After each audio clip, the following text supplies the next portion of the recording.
Eala crowned as Kooyong champion. Eala added another feather to her cap as she was hailed as women's champion in this year's Kooyong Classic, a professional singles exhibition meet in Melbourne, Australia, Friday, January 16. Eala hoists the Yvonne Goolagong Collie Trophy. Kooyong Classic Facebook post. Eala added another feather to her cap as she was hailed as women's champion in this year's Kooyong Classic, a professional singles exhibition meet in Melbourne, Australia, Friday, January 16. The event made the announcement on social media with an image of the 20-year-old Eala holding the Yvonne Goolagong Collie Trophy, which served as a tribute to the former Australian tennis star who rose to prominence on the WTA Tour in the 1970s and early 1980s with 7 Grand Slam singles titles. "We are happy to announce the winner of the Yvonne Goolagong Collie Trophy is Alexandra Eala," Kooyong Classic wrote on its social media post. "Congratulations to our women's 2026 Kooyong Classic champion." The one-time WTA 125 champion took home the trophy after she outshone a new 2024 Paris Games silver medalist Dana Vekic of Croatia, 6-3, 6-4.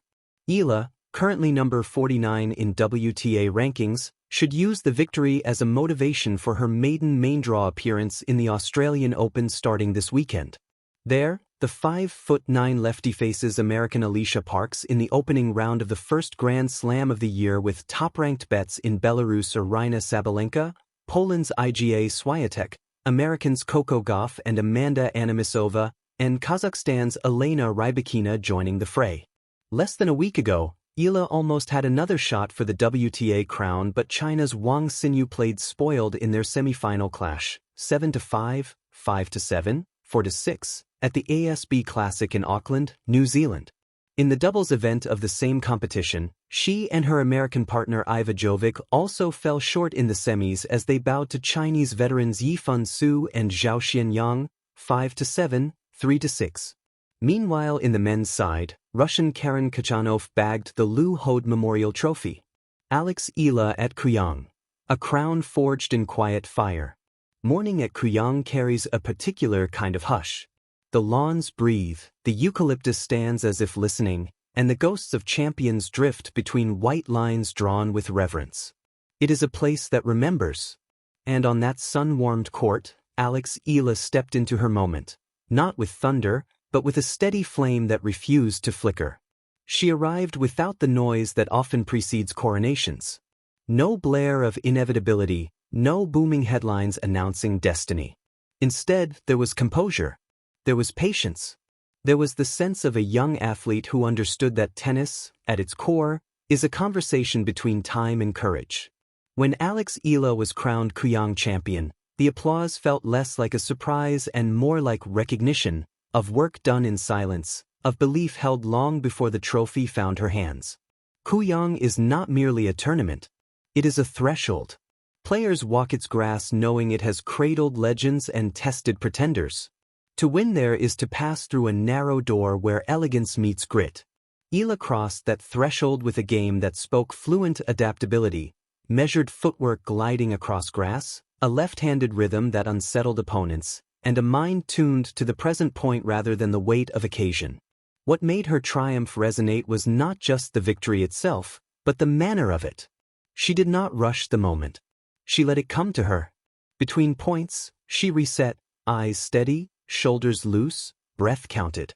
In a sport that often magnifies nerves, Eala seemed to compress time, making each rally its own universe. Kooyong rewarded that clarity.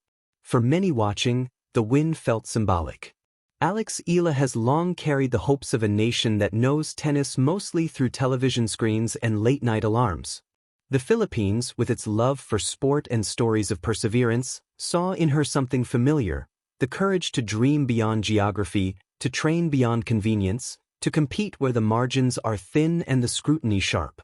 At Kooyong, those dreams were not abstract.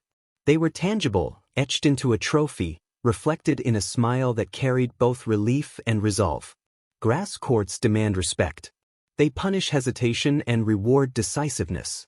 Eala's game adapted like water finding its level. She sliced when needed, pressed forward when opportunity called, and trusted her instincts when rallies quickened. There was a maturity to her choices that belied her years, a sense that she understood not only how to win points, but when to let them go and begin again. The crowd felt it. Kooyong crowds are connoisseurs, they recognize craft. As Eala's confidence grew, so did the rhythm of the stands. Applause arrived earlier in rallies, as if anticipating the finish. When the final point was played, the cheer rose not just for a champion crowned, but for a performance that honored the court's history. Yet perhaps the most compelling aspect of Eala's Kooyong victory was what it suggested rather than what it concluded. This was not an ending. It was a chapter written with intention. In lifting the trophy, she did not signal arrival so much as alignment, of preparation with opportunity, of talent with timing. Kooyong in that sense was a mirror. It reflected back the athlete she has been shaping, resilient, thoughtful, unafraid to learn in public. There is a particular grace in champions who win without excess. Eala's celebration was measured, her joy unmistakable but grounded. She thanked the court, the crowd, the work. It was the demeanor of someone who knows that tomorrow asks the same questions as today. Will you show up? Will you listen? Will you fight for the next point? In the days that followed, the story traveled. Headlines framed the achievement. Fans shared clips and photos. Young players saw a path illuminated. But Kooyong's gift to Eala was more intimate than publicity. It was confidence earned under watchful eyes. It was the knowledge that she could adapt, compete, and prevail on a stage that values tradition as much as talent. Grass stains fade. Trophies find shelves. What remains is the imprint of belief.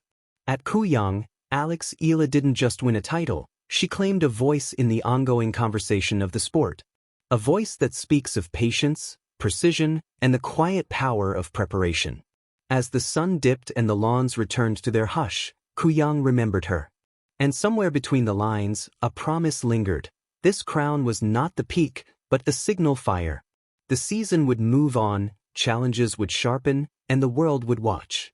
But for one luminous stretch of grass and time, Eala stood crowned, not by noise, but by merit, and tennis felt richer for it.